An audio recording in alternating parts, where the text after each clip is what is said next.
The day my daughter died, my son-in-law looked me straight in the eye and shouted, "You're useless now, go away!" Then slammed the door and changed the lock while my suitcase hit the wet steps. I didn't yell back. I pressed the record button, recorded the click of the new lock, and walked out into the rain with only my name and my dignity left. He thought I'd disappear from his life, but tomorrow he'll be the one looking for me because an envelope has arrived, the kind of envelope that turns pity into panic. Before we continue, please subscribe to the channel and let us know where you're listening in the comments. The night after the funeral, the kitchen still smells like dish soap braided with the sweetness of white lilies. I'm at the sink with wet hands, the dish towel looped around my wrist like a small white flag. Ringed watermarks pucker the counter where glasses were set down too fast. In the corner of the basin, a silver spoon catches on a wedge of lemon, flashing under the warm bulb. I wipe one last circle dry, leave a clean halo, as if I could close out a night that broke off mid-sentence. Ethan leans in the doorway, tie loosened, eyes red from a late night, voice cold as stone. "Tonight you leave. I'm done. This isn't your house anymore." I set the last plate on the rack and take a breath. "Ethan, it's the first night after the funeral. Give me a quiet night. In the morning we'll talk." "No, it's tonight." I look him straight on, not to challenge, just to remind myself I'm still here, still myself. I slide the towel off my wrist, fold it square, lay it on the counter. No arguing, no pleading. I set the final glass upside down and ease it until rims kiss with a soft ting. Then I'll get my things. Give me 15 minutes to clear the drawer and call the church. I don't want the neighbors watching. "I've packed your stuff already out on the porch. Move it." Before I leave the kitchen, I smooth the little runner under the fruit basket. A stickered apple had rolled off when someone brushed past. I pick it up and set it back in the center, the way you add a period to end a room. The porch on West 2nd Avenue is soaked through. Rain drums the tin awning like a cheap set of snares. The doormat is sponged with water, its frayed edge curling like an old man's mustache. Ethan shoves the door, kicks the old fabric suitcase hard enough to make it tumble a few steps. The wheels knock the riser and catch. The doorway gapes like a dark mouth. Inside is the mixed smell of funeral flowers, burnt-out candles, and human sweat. "You're useless, James. Get out of my sight." The words shatter down the steps like a dime store glass. I take my eyes off him and look at the case. The handle stitching has gone gray with age. I think of Emily's hands, quick in winter, looping my scarf, of her saying, "Dad, stay here. There's room." I swallow the answer that rises. I take out my phone. One thumb, screen bright through rain. I hit record. My voice is even and low.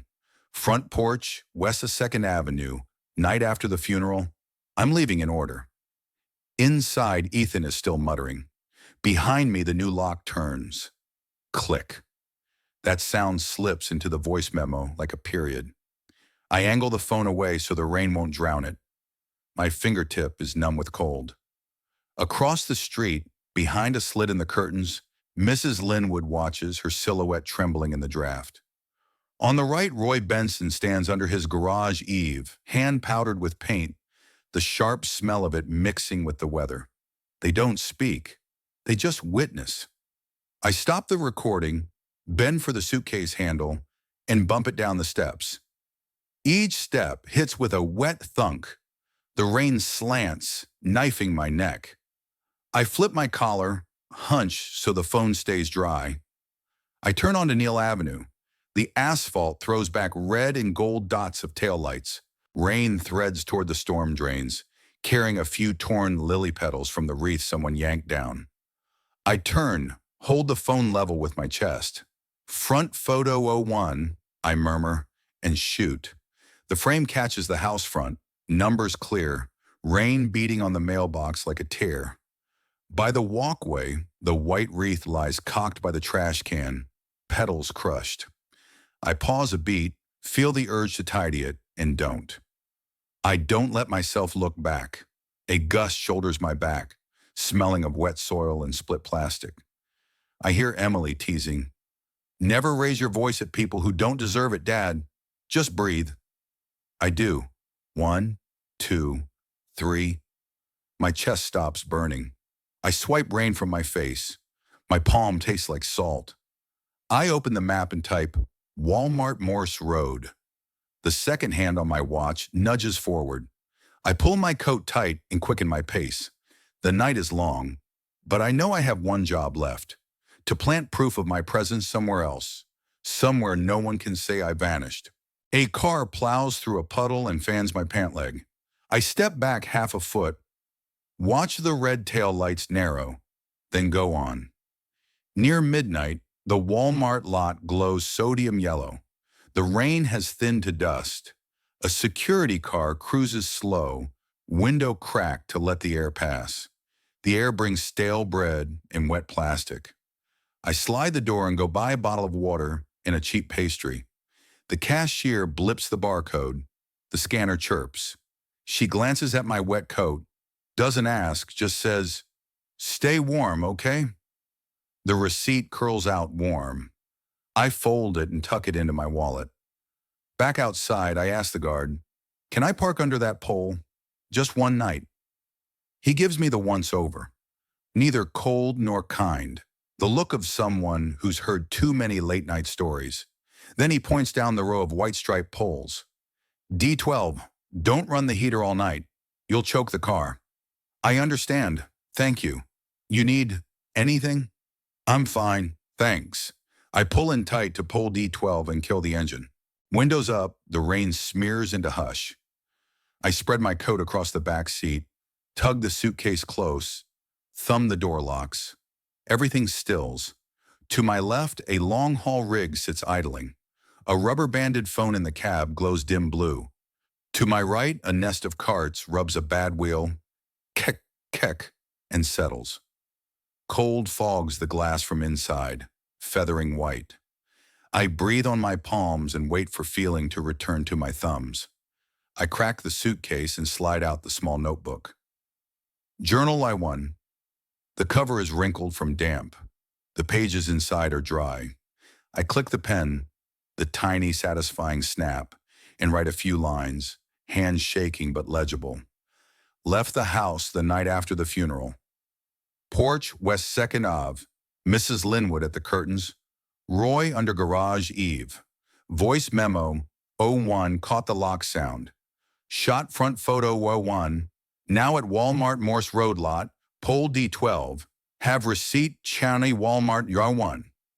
I stop and listen to the rain lightly tapping the roof. A draft sneaks through some seam and carries the damp scent of the floor mats. I set the pen down and work the knuckles of my hand until the sting eases. I power off the phone and lean my head on the suitcase. In the cramped dark of the car, I think of Emily. She wouldn't want me to fight, and she wouldn't want me petty. She taught me how to breathe when the heart sprints, count the beats, notice the smallest sounds. I hear the rain thinning, hear the store's HVAC sigh a long exhale. Far off, someone coughs. It floats across the lot like a reminder that this place shelters 100 broken threads.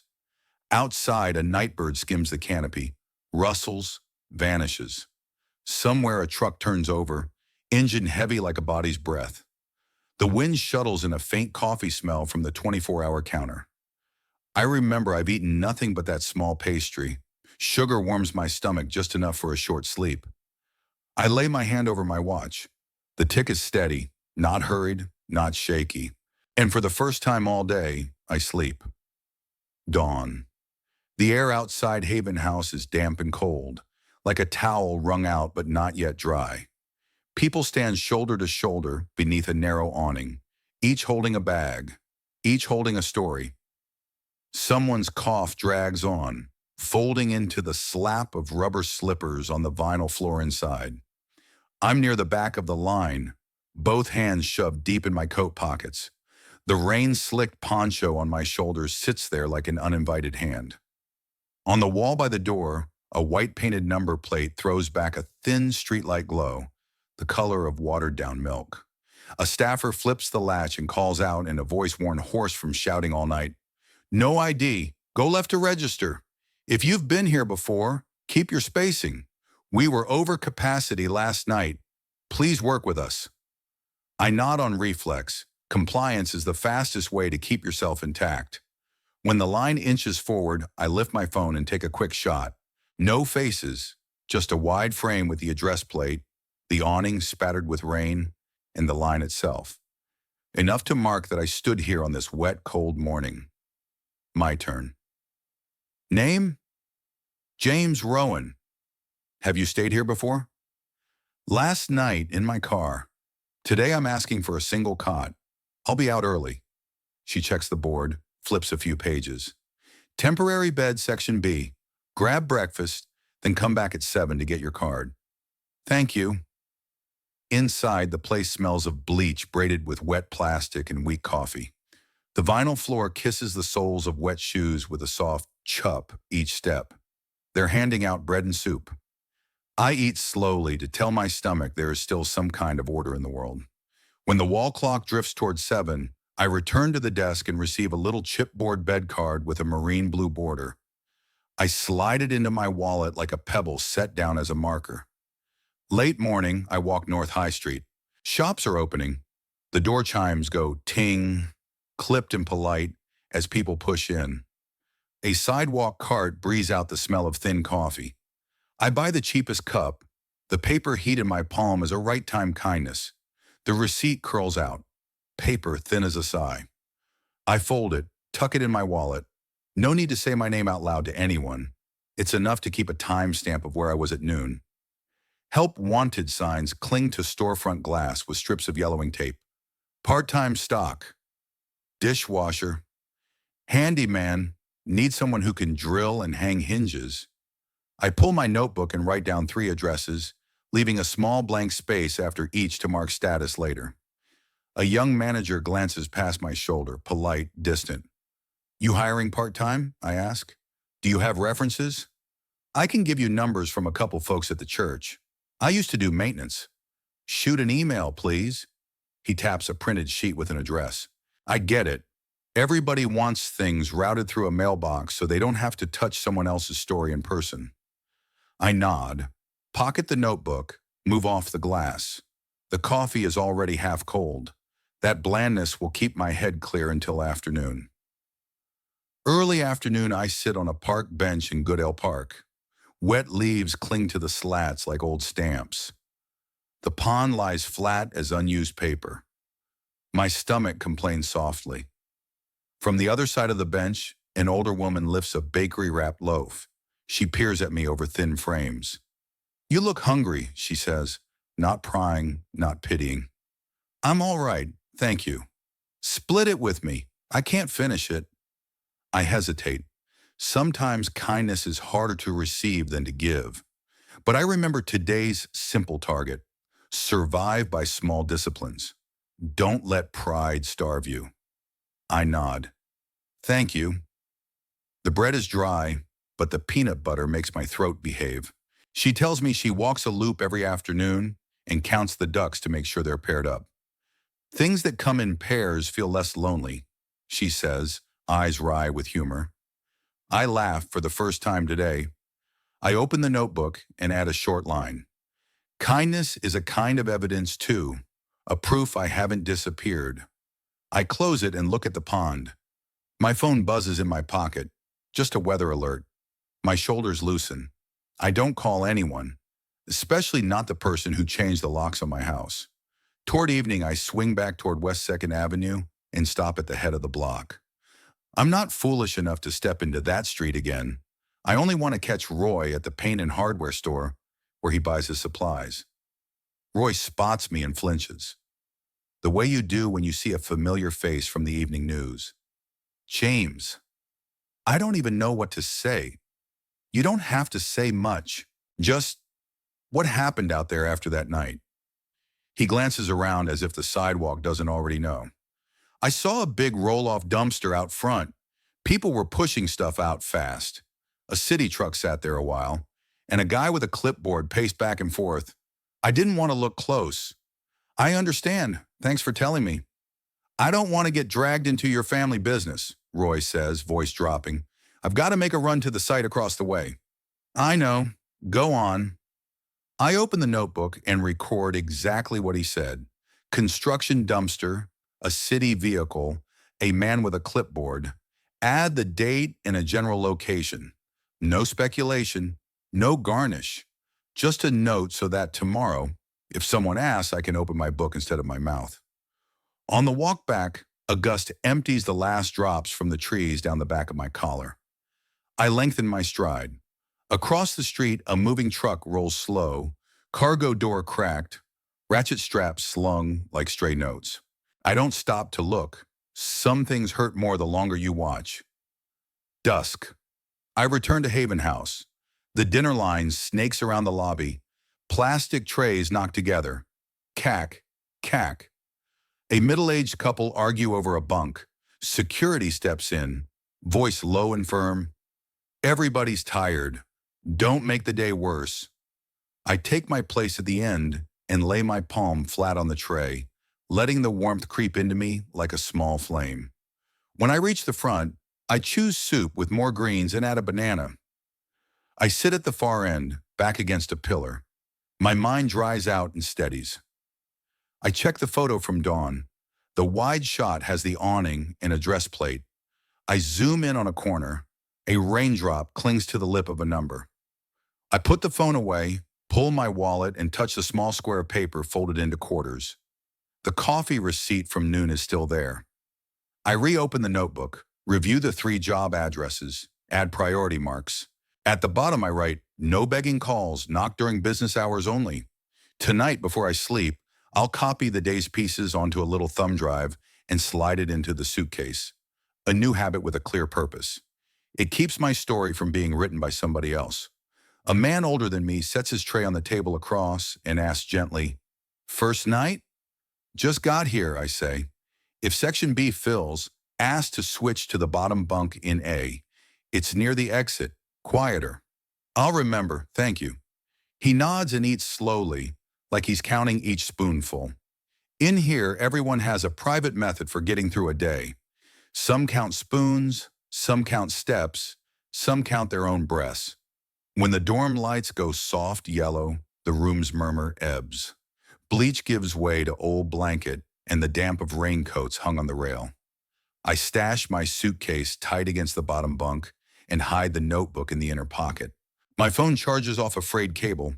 The tiny LED blinks like a watchful eye. I quietly back up the day's files, wait for the light to go dark, then put the drive away. No need to name them out loud again. They've done their job. Proof that I was here, that I tried to hold a line, that I didn't vanish. I lie on my side back to the aisle, so I don't have to read anyone. Across the room, the morning cough has softened into a broken little snore, like a far-off train.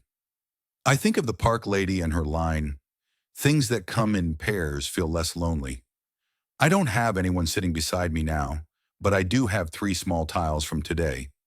They stand together, a pair plus 1, enough to get me through the night. I rest my hand on my watch. Each time I want to react, I listen to the tick and let it pass. That small discipline saves me from words I don't need to say. The hallway nightlight dims. The wood pops and clicks as the building cools. Someone late slips in, walking soft, tray hugged to the chest. I close my eyes and seal the day with one sentence meant only for me. Hunger can be slept off. Truth survives by daily discipline. I fold the notebook and slide it under the thin pillow. Outside the window, a church flyer I pocketed at noon flutters in the draft. Its edge whispers against the bed frame. Soot, the sound of a page being turned. I smile. I'll need more blank pages tomorrow. For now, I just need sleep. Right before I drop under, I say it out loud, the way a father speaks to a daughter who's gone. "I'm still here, kiddo. I'm piecing the small things together to rescue our story." Then I let the screen go dark. My own face stares back, old and dim, framed by black. I blink once and let go of the watch. The room settles into a quiet that has breathing in it, a cough receding at the far end of the bunks, and I let myself drift. Morning in the back lot of St. Bartholomew on E. Gay Street, wind knifing through rows of folding chairs set up for the food line. Thermos coffee breeze into the air, braided with wet poncho plastic and the torn bag smell of white bread.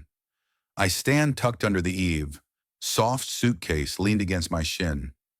Evelyn Marsh, the silver-haired woman I've run into at church a few times, hurries over, arms full of flyers like a bundle of letters that haven't made it to their boxes. James, I've got something. I don't know if I should even say it. I'm listening. My niece works the front desk at a firm on E Broad. Yesterday, a man named Ethan Kerr, kept calling, asking about inheritance, asking about blood tests. She drops her voice. She said he sounded rushed and shaky, and he mentioned a genealogy outfit, True Line, something like that. The words pass my ear like rain, but leave a cold stripe behind. I look down at the black rubber mat, slick with water. Thank you. If they come looking for you, Evelyn sets her hand on my arm. Let the lawyer talk. Don't go it alone. I understand. Across the awning, someone asks about portions. A few heads swivel. Evelyn gives an apologetic smile and goes back to the line. I drag my suitcase closer and take a long breath. Let the lawyer talk rings in my head like a morning bell. I nod once to no one, like I've signed an invisible agreement. Today, the paper does the talking, not the feelings. Early afternoon, I'm in front of a glass tower. Keller and Hartwell LLP, in the 1200 E Broad Street. The revolving door throws back a man in worn shoes but with a straight back. Security taps a scanner, looks me over without hurry. ID, please? I slide out a thinned-out wallet. The light above the reader flashes across an old card, the name Rowan fitting like a shirt that's grown too tight. I have an appointment with Mrs. Keller, I say, keeping my voice level. My fingertips jump once, barely. At reception, a young woman with a name badge smiles. Please have a seat. Ms. Keller will be right out. Abstracts on the walls, oak frames rubbed to a sheen. The leather chairs exhale a warm, expensive smell. Naomi Keller appears in a pale gray suit, her smile more certain than friendly. Mr. Rowan, or should I say, Mr. Rothwell? My heart misses a gear. You can call me whatever the record calls me. In that case, Mr. James Rothwell, Jr. She tilts her head toward the conference room. Manila files sit squared to the edge, each stack sealed with a red Received tab. Just looking at them, I can hear the clean, little clack of a stapler biting down. Let's start here. Naomi lays a birth certificate on the table. There's an amendment on file. Your mother changed your surname when you were a child. The state's current legal name for you is Rothwell. Her finger taps the italic line, one precise beat, the way a second hand kisses glass. I lean back and feel a thread pull me toward the old kitchen where my mother kept papers in a tin and told me, don't dig up the old stuff. Today, the old stuff let itself out. Naomi slides over a thin packet. Summary on Rothwell Industrial Holdings. Current valuation approximately $3.6 billion. The personal trust, here's the compound schedule, estimated north of $540 million. She pushes the sheet to me. The digits don't stun me as much as what comes next. And this, she says, placing a page with a bold header, is the will clause. Any person who abuses or harms an heir is barred from benefit, directly or through marriage. I don't lean in to read. I stare at the margin and see it glint faintly brighter than the print, like the edge of a knife. Would you read it verbatim? I will. She reads slowly, cleanly. Each word lands like a rivet setting a frame. When she stops, the room holds still. Somewhere down the hall, an elevator rings a thin bell. I want to sign whatever identity verifications you need, I say. We're ready. Naomi pulls another sheet. ID match. Photo, signature, social security. Then you carry the summary. No need to walk around with a filing cabinet. I take the pen. Don't argue with memory. Speak with the record on, I tell myself, tightening my hand to the right track. My pen stroke is calmer than I feel. When the tip lifts, I hear the cartridge burp one small bubble of air. We move to a smaller conference room. On the table, two envelopes, one stamped True Line, confidential, one stamped with a time block, 1:20 p.m.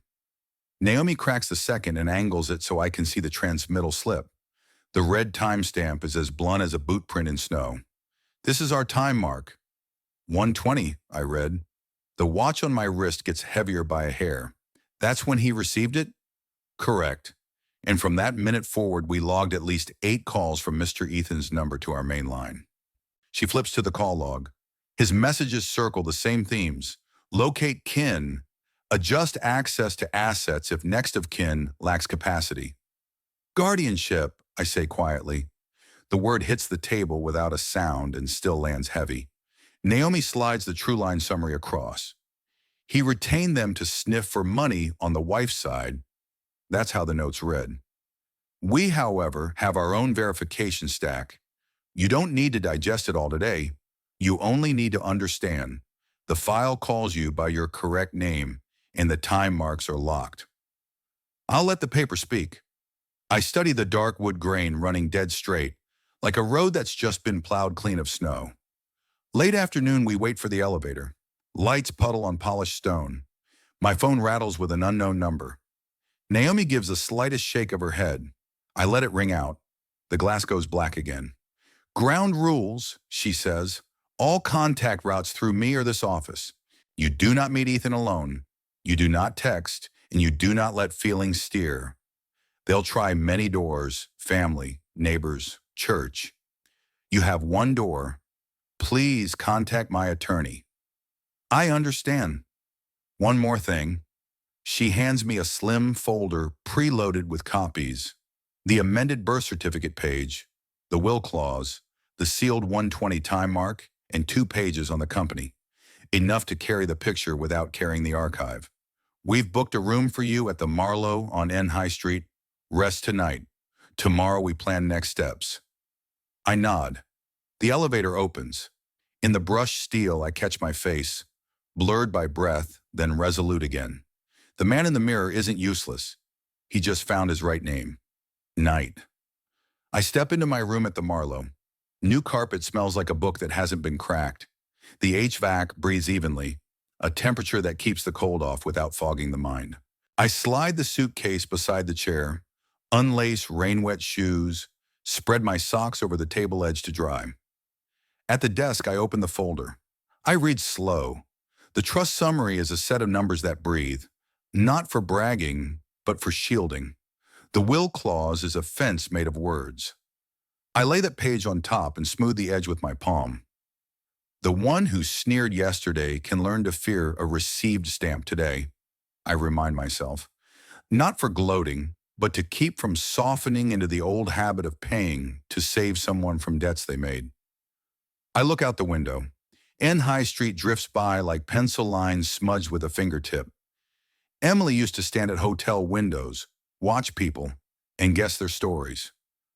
I let a hollow open in my chest and pass through like weather. I pull a small sheet and write one sentence. Don't save with money, save with terms. I fold it and clip it under the clause page.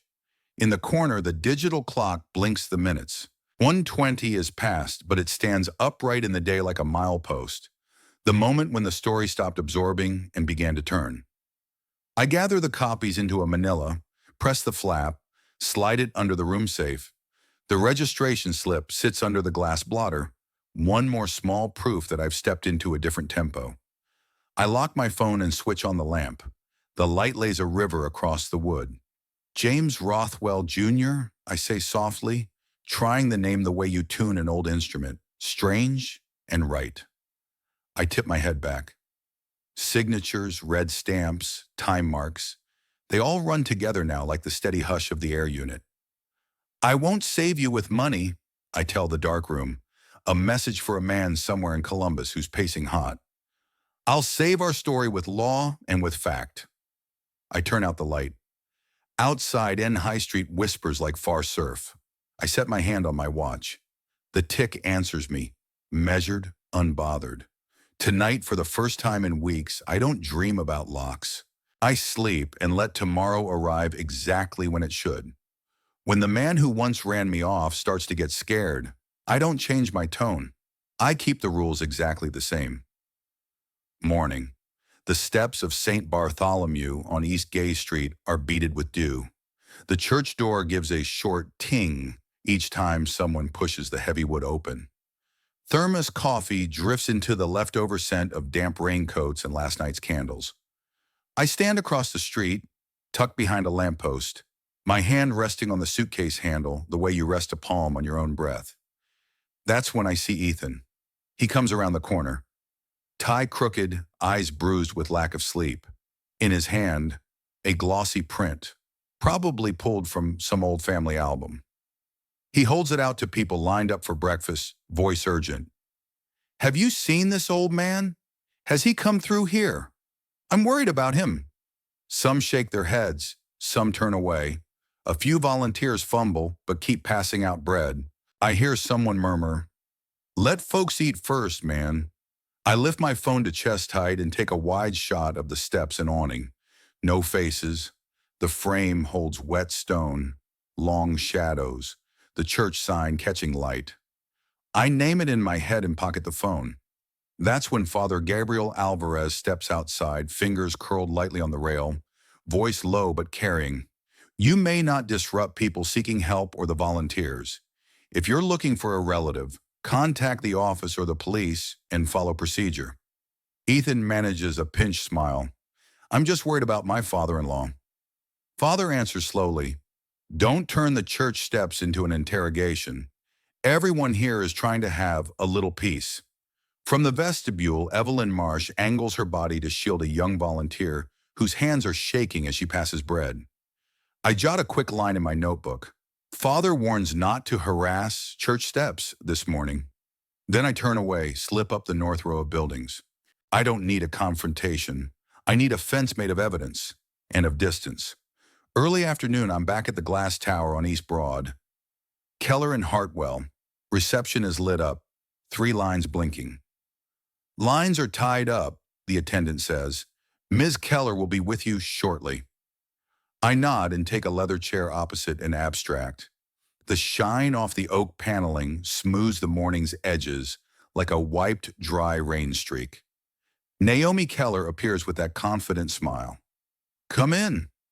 In a small conference room, she sets a manila folder on the table beside a stack stamped with red received tabs. "Here's the newest call log into our main line from Mr. Ethan's number," she says. The timestamps march down the page like footprints in snow. Same number, multiple calls, minutes apart. Notes read, asks about locating next of kin, claims we're caring for him, asks about guardianship process. "I'm guessing he's rewriting the story," I say. "Exactly, which is why we keep the meeting locked down." Naomi flips open her calendar. "Tomorrow morning, 9:30, conference room on 21. Not outside, not in a hallway, not by chance. Bring ID, the will clause excerpt, and the ID verification. I've made copies. You don't have to carry the archive." I agree, and I won't meet him alone. Same rule as before. Anyone reaches out, route them here. And if you happen to see him in public, keep your distance. "I'll keep my distance," I repeat, signing the rule a second time in words. Late afternoon, a soft rain drifts over East Long near Haven House. I'm not there. I only hear Naomi's recap after she receives a public space observation memo from an independent investigator. Monica Patel of Northline. In it, Monica writes, "Male 30-40, wrinkled suit, pacing sidewalk in front of center, multiple phone calls, urgent tone, 10-day deadline, 480, I'm trying to find him." Stands tight to the awning edge to stay out of rain, splash marks visible on trouser cuffs. Monica keeps lawful distance, noting only what's seen and heard in public. She adds a street corner frame to mark location, signpost, awning drip line, black tires sweep across a puddle. Everything is printed, stapled, delivered to Naomi. I take only the memo, not the source photos. Enough. I want my story to pass through doors with seals, not through he said, she said. Early evening, I loop back toward St. Bartholomew by a side route and spot Ethan again, camped by the side exit, trying to draw a young volunteer into chatter while she collapses cardboard. Evelyn steps in, body angled like a soft shield. "Let her work," she says gently. "This isn't a place for interviews." Father Gabriel comes from the inner hallway and points him to another path. "Please use this way." His eyes meet mine across the courtyard. He gives the smallest shake of his head. "Don't." I nod and cross straight to the far side without turning. In my mind, I pin down a line meant for myself. "Do not meet alone the one who drove you out. Let the lawyer stand between." I repeat it whenever my chest tries to pull me off course. A few months ago, I might have walked up and asked, why? Now, why won't save me? Only how, done by the book, can save the story. Night. The Marlowe on North High Street. The room still smells of new carpet. The air unit breathes evenly. I open the slim folder on the desk. A small print of the morning church steps photo. Monica's public space memo. The updated call log. I read through on purpose without lingering at lines that say, "Worried about father-in-law," or "guardianship." Fear puts on a show. Evidence just reads numbers and signatures. I'll trust the latter. I pull a clean sheet and make tomorrow's short list.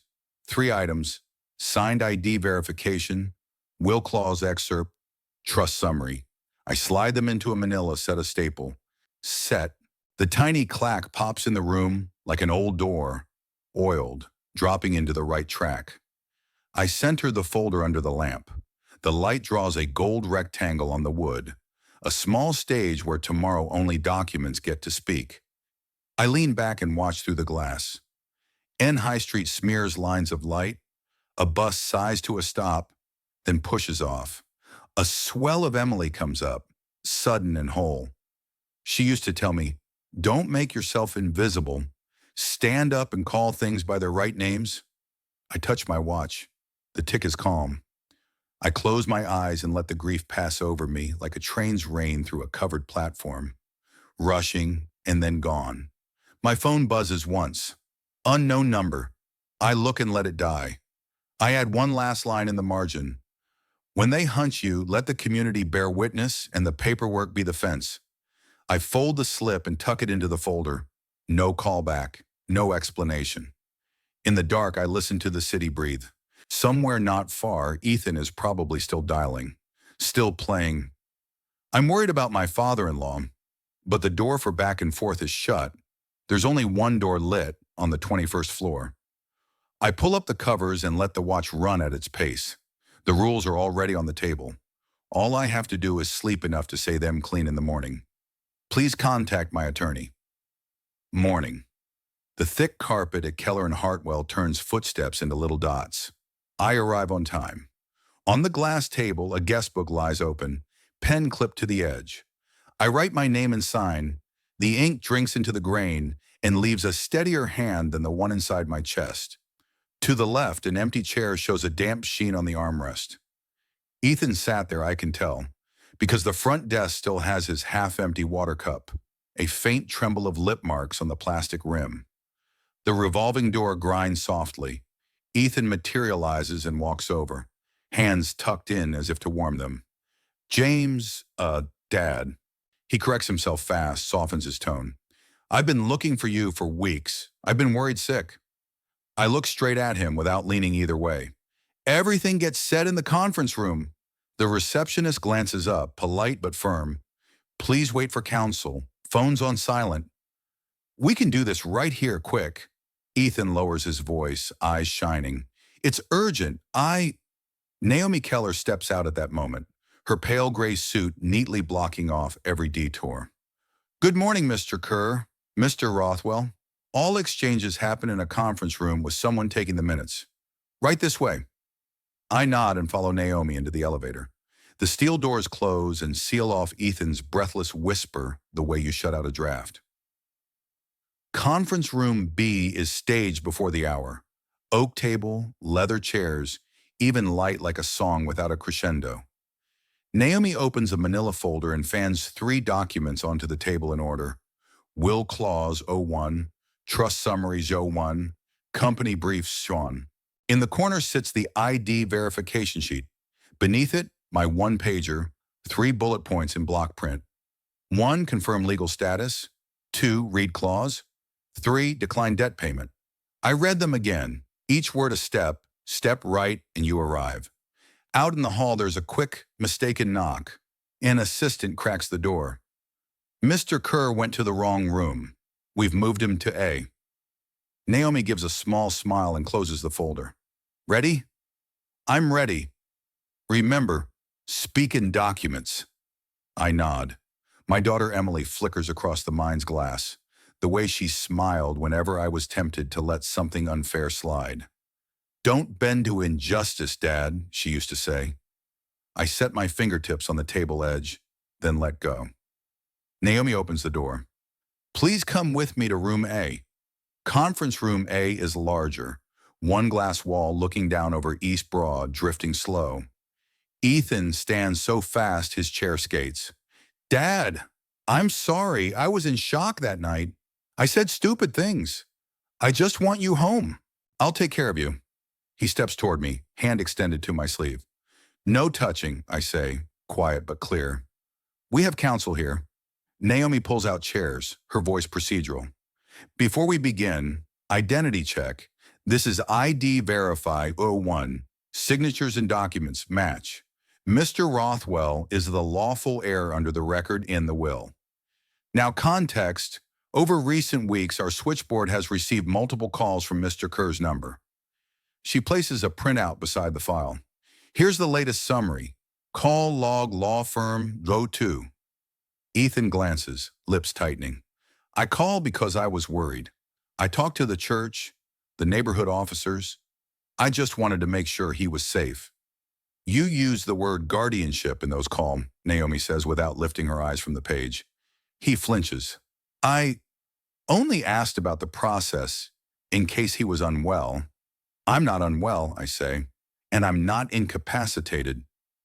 Ethan looks at me and swaps tactics as fast as a shirt. Then give me a chance. I'm in for 480. They gave me 10 days. I messed up. I did wrong, but I'll fix it. Family is supposed to hold each other up. He pauses, lowers his voice to something like a groan. I lost Emily. I can't lose you. Naomi slides the first page to the center.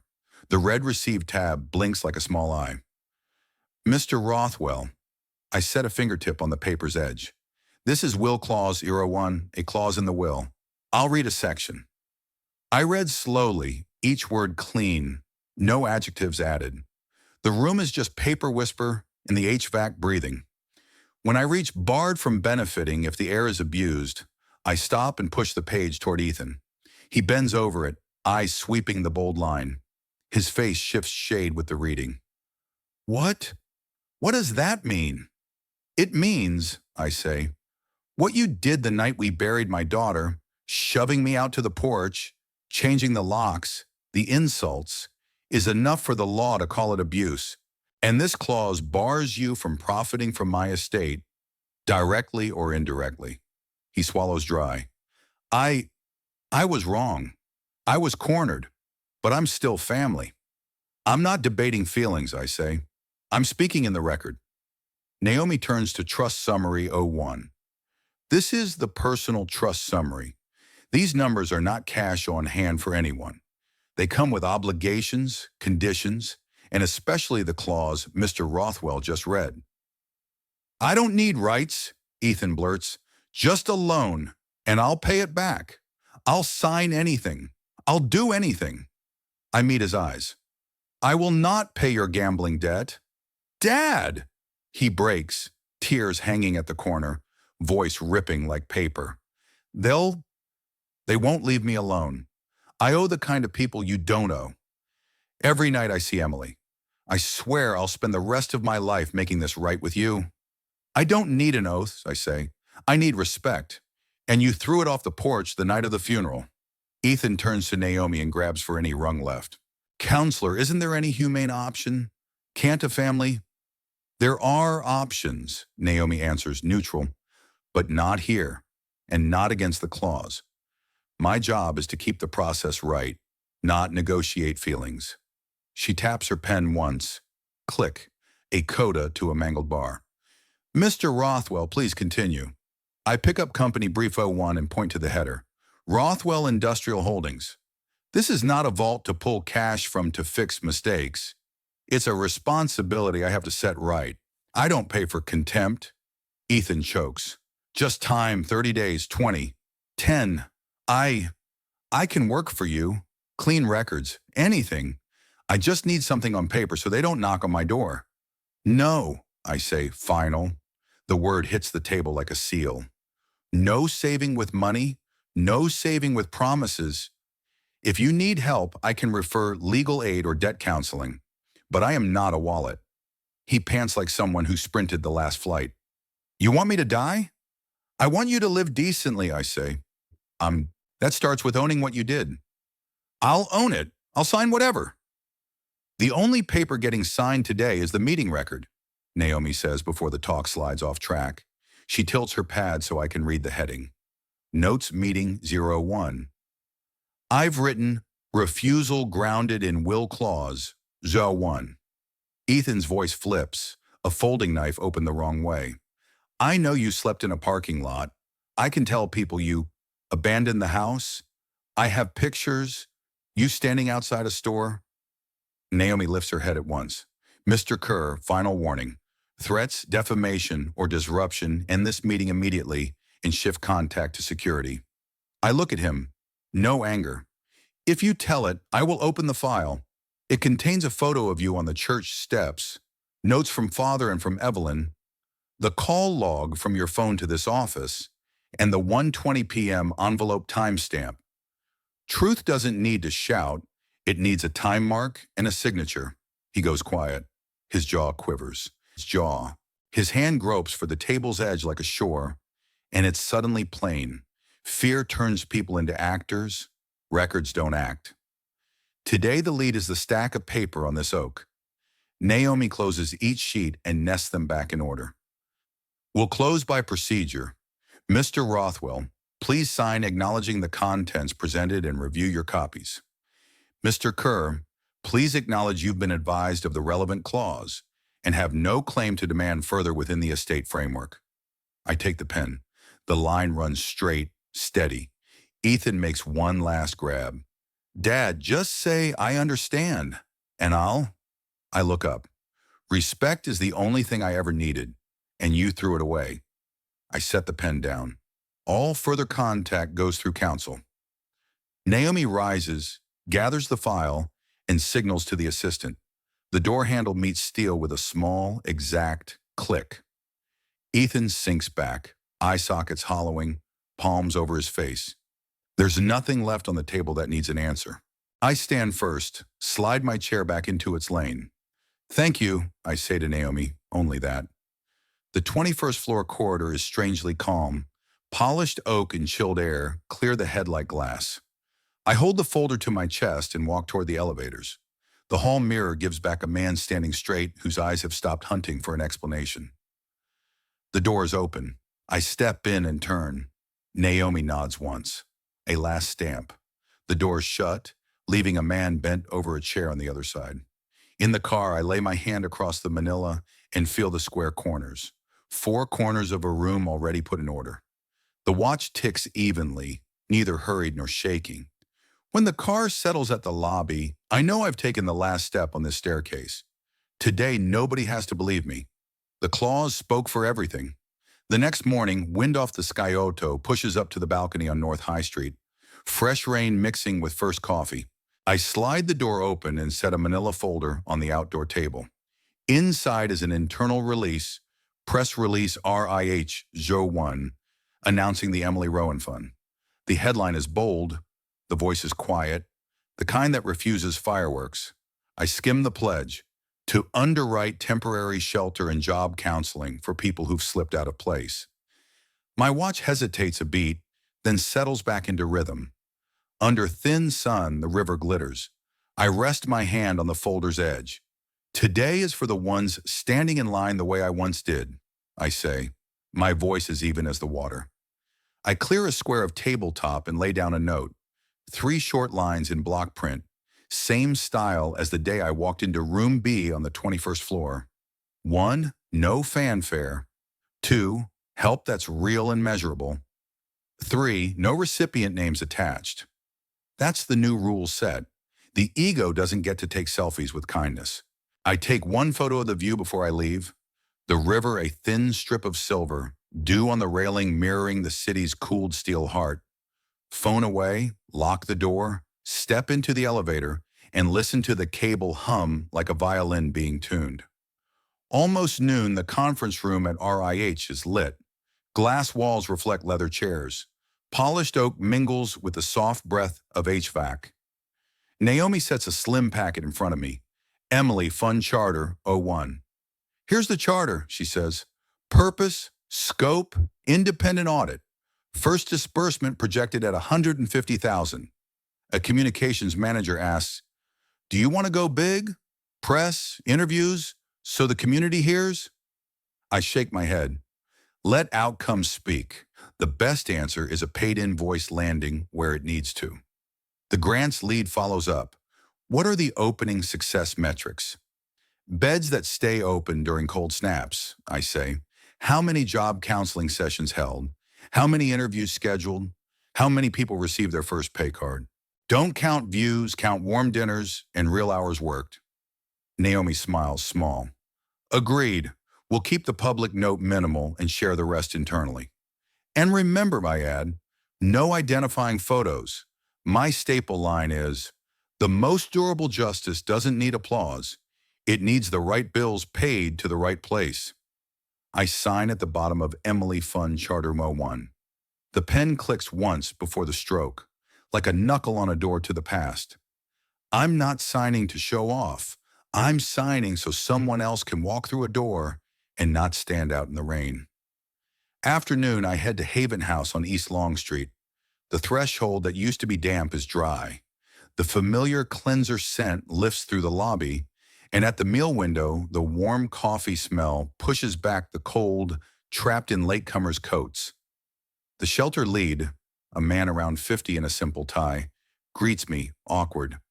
Sir, we don't want to end up online. People here are afraid of cameras. I understand, I say. We'll take one wide frame for records. No faces, no names. He exhales. With this support, he says, we're keeping 12 extra beds through 90 cold days, and we're funding a 4-week night shift training in industrial dishwashing, then placing folks with 2 hotel kitchens nearby. If they make it through week 1, they get an apron and non-slip shoes. Aprons stain fast and stay in memory, I tell him. I used to wear one just like that. He smiles, eyes narrowing like he's remembered something. Someone did tell me about a morning here. Sorry, I shouldn't bring it up. It's fine, I say. Let the old story stand behind the new receipts. We angle against a wall. The frame catches only the Haven House sign and a slice of the intake counter. He takes an envelope. I take letter thanks '01. Paper passes hand to glove, and the smell of new stock touches his latex. Behind him, Evelyn Marsh lifts a hand in hello, the other setting a tray of cups on the table. Do you remember the line? She teases, eyes bright. I do, I say. Don't argue with your mouth when you're outmatched. Let evidence speak. Today I'll add one more. Forgiveness isn't payment. It's stopping the spend on resentment. Father Gabriel folds his hands, blessing with a smile. Quiet justice is the hardest kind. Thank you for choosing it. He hands me a slim roll. The week's kitchen plan. If you have notes for the evening shift, we'll listen. Just one. A case of proper size gloves, I say. Blisters make people quit faster than hunger. Got it, the shelter lead says, pen ticking a mark on the margin. We shake, brief, solid. A gust pushes the door and cold air licks the lobby. I hear the old flip-flop scuff on vinyl. The small sound that once proved I was here, now the beat of a normal day getting better. Late afternoon, I cut through Goodell Park. Dry leaves talk under my soles. The lake is a clean, blank page. Sparrows peck at crumbs on a bench. A kid bikes by, bell ringing twice. Awkward, happy. My phone buzzes. Naomi. For closure, Ethan filed bankruptcy. Moved out of West to Second Ave. Someone asked to pass along a message to you. I stand still and watch a line of ducks carve copper trails through the water. I type one line. Do not pass any message to me. Understood, Naomi replies. See you next week to review month one reporting. I look at the bench a few steps away, the spot where 9 months ago I sat hunched, arms around my coat, unsure if I had a bed that night. I touch the wood lightly, as if placing an invisible plaque. Already passed. The breeze carries early rain smell, cool as a palm to the forehead. Once that news would have made me sigh or soften. Now I don't feel win or loss.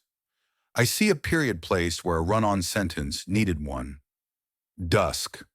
Back on the balcony, the sky pours gold orange onto the water. I pull out the old cloth journal, the one that held the first lines in a parking lot, and write journal closure 01. It's to Emily, and it isn't long. Daughter, today I put your name on a charter, but I didn't load my anger into it. Forgiveness isn't payment. It's stopping the spend on resentment. I kept what mattered, principle and truth. I'm not going back to beat a man. I'm walking forward to win a life. If anyone asks why your fund had no loud ribbon cutting, tell them to be at Haven House at 6 p.m., see someone with a new bed, then ask what they need to start work next week. The most durable justice doesn't need applause. It needs the right bills paid to the right place. I set the pen down. My watch lies by the edge of the journal, quiet as a bird that's just landed. I rest my hand on the cover the way you'd touch a daughter's shoulder. The sunset washes across the table, and the grain swallows old rain days. I'm home, I whisper. I stand and look down at North High, a ribbon of moving lights. Somewhere, another old canvas suitcase is leaning against a bench, waiting for a hand to tighten the grip and move on. I can't take their steps for them, but today I can fill a few potholes on their road. Don't go back to beat a person. Walk on to win the whole life, I say again, like tucking a motto on the inside of my rib cage. If you enjoyed the story, please like this video, subscribe to the channel, and share your thoughts about it in the comments. To hear the next story, click the box on the left.